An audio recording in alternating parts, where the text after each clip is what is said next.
His mother opened her late son's blog, not expecting to find hundreds of heartfelt letters from strangers all over the world.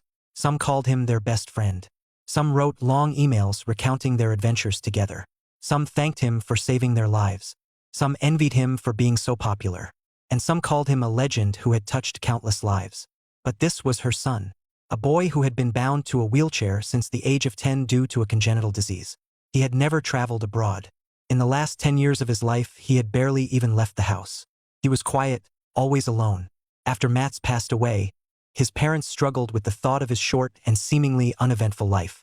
But through the blog he left behind, through those letters from strangers, they discovered that in another world, their son had lived a life far richer and more legendary than they ever knew. Born on July 8, 1989 in Norway, Mats Steen grew up in a storybook-like family. Loving parents, a cute dog, and a close-knit household surrounded him from the very beginning. Every moment, his first diaper change, his first birthday, his first steps was carefully documented by his family.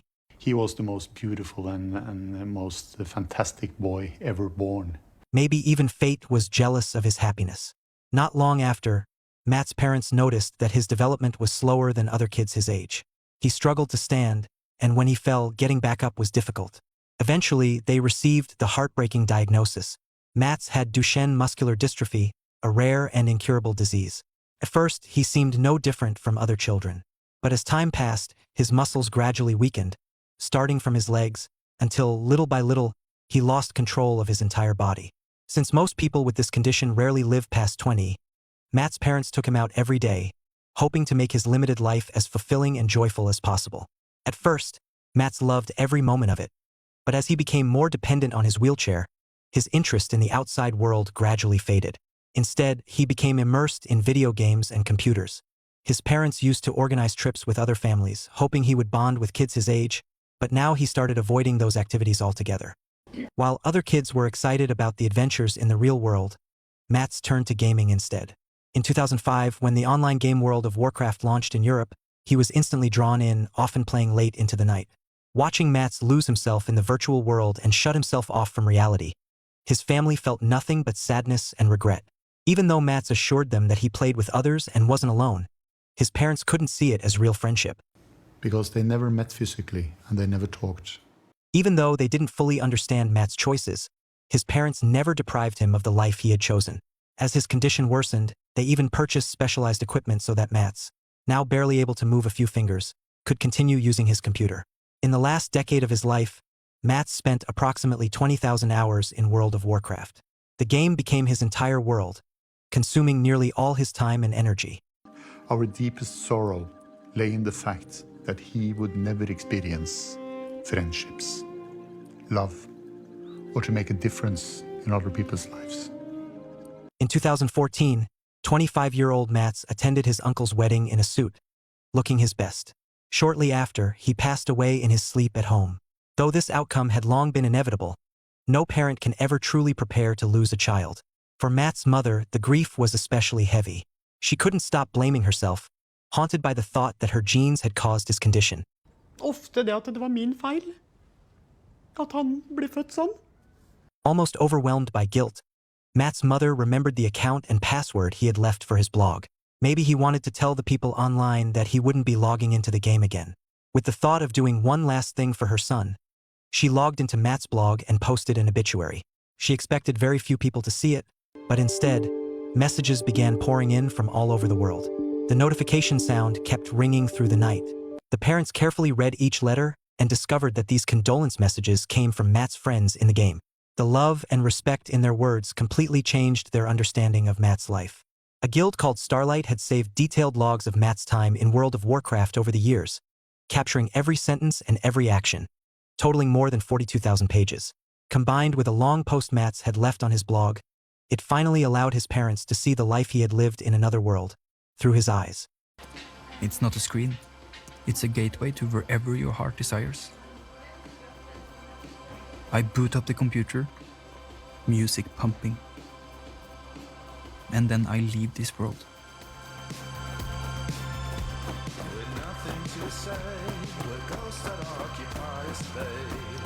In the game, Mats had crafted an avatar named Ibelin, a tall, imposing figure with defined muscles.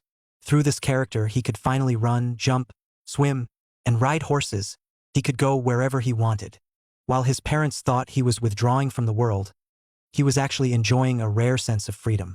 In a blog post, Mats wrote that he was born in 1989, the same year the Berlin Wall, a symbol of division, fell, almost as if it signaled that he was born for freedom. But as he grew older, he began to feel more and more confined and out of place in the world around him. The other people would stare. They always talked in big, easy words.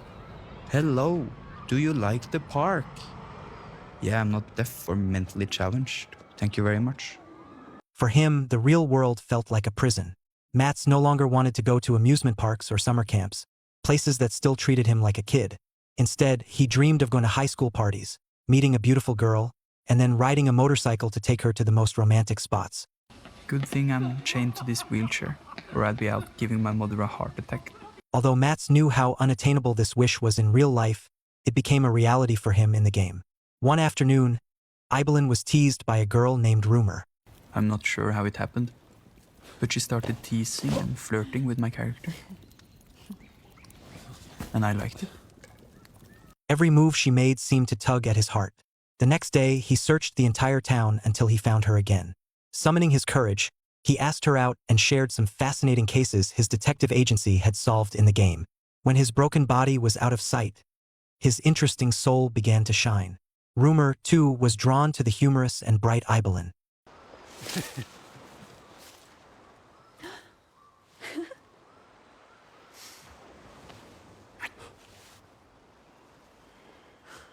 It was just a virtual kiss, but boy, I could almost feel it.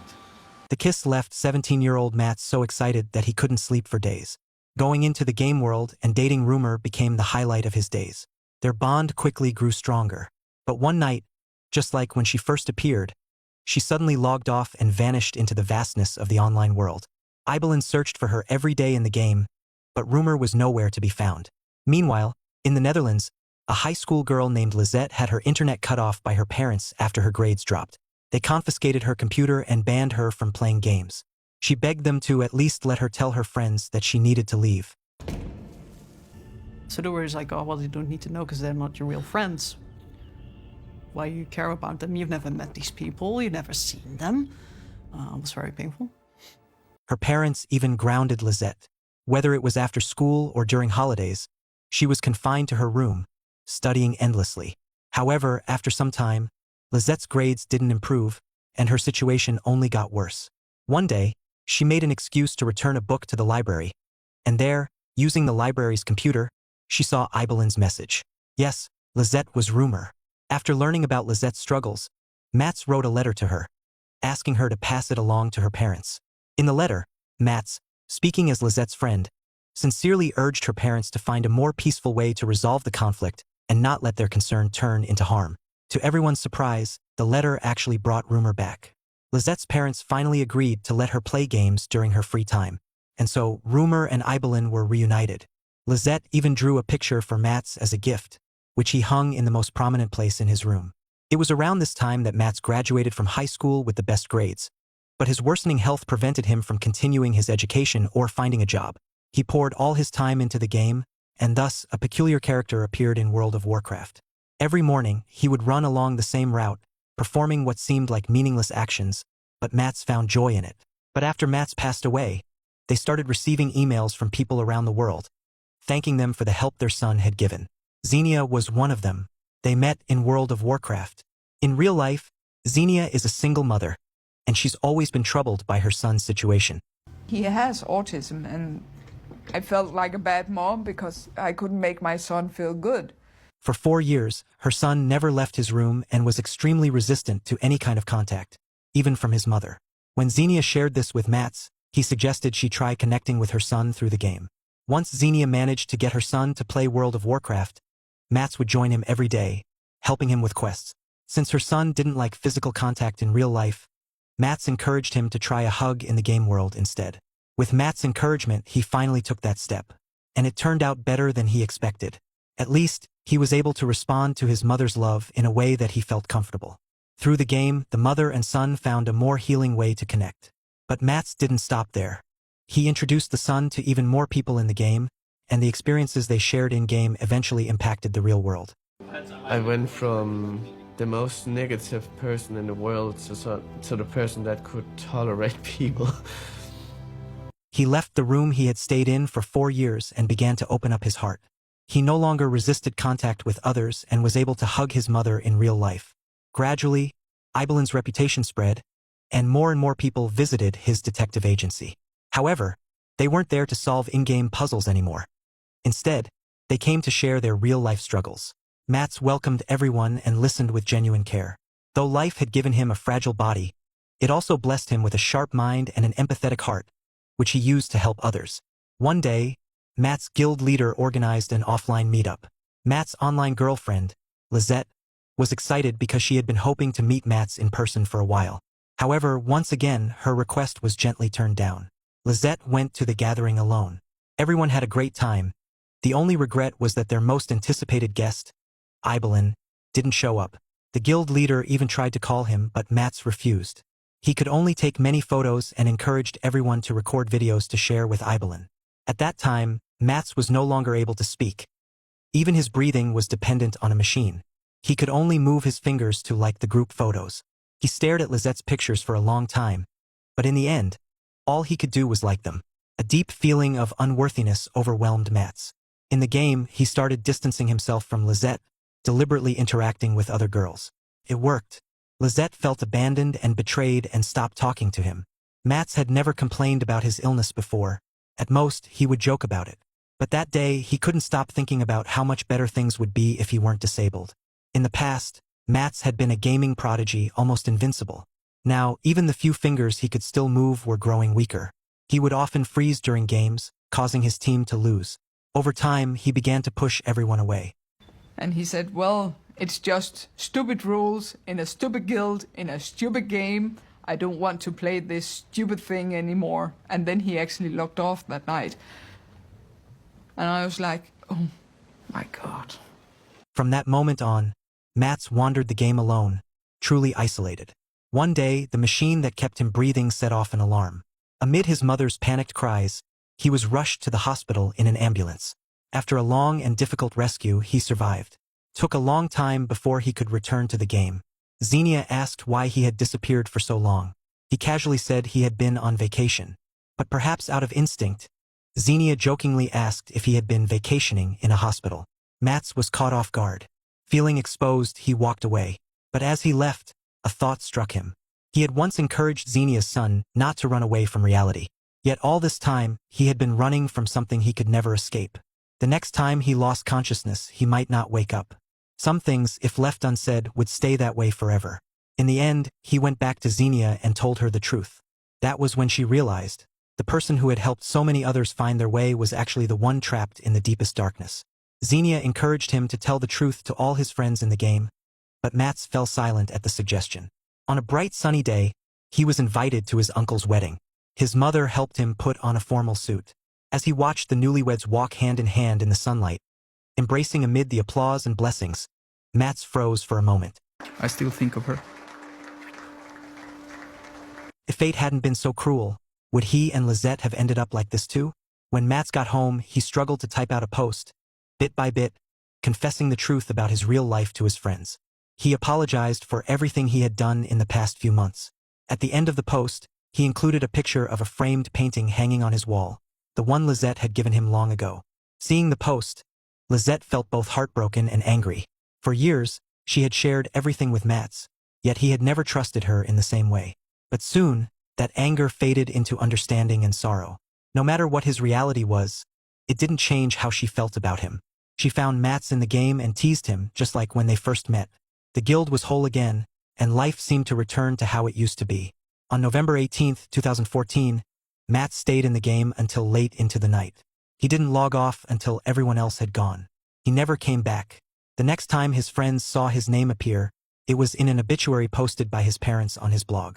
Lizette stared at the screen for a long time before finally typing just 2 short sentences. She told Mats' parents that he was the most important person in her life. At Mats' funeral, his friends came from different countries, traveling across the world just to say goodbye. After embracing them one by one, Mats' father placed a hand on the coffin. just like he used to pat his son's shoulder. Matt's coffin was light, so very light. Draped over it was the emblem of the Starry Sky Guild. Friends who had only ever met him in the game now stood together in reality, accompanying him on his final journey. His tombstone bore the name Mats Ibelin. Every year, on November 18th, countless people would remember him, honoring his memory, cherishing what he left behind. From Ibelin to Mats, from the virtual world to reality. The Remarkable Life of Ibelin is a documentary released by Netflix in 2024. I'm truly glad to see how this film captures the beauty of gaming and virtual worlds. After the film was made and shown to Blizzard, a memorial dedicated to Ibelin was added to World of Warcraft in Elwyn Forest, an exact replica of Matt's real-life gravestone in Oslo. Feel free to share your thoughts on the film in the comments. See you in the next movie.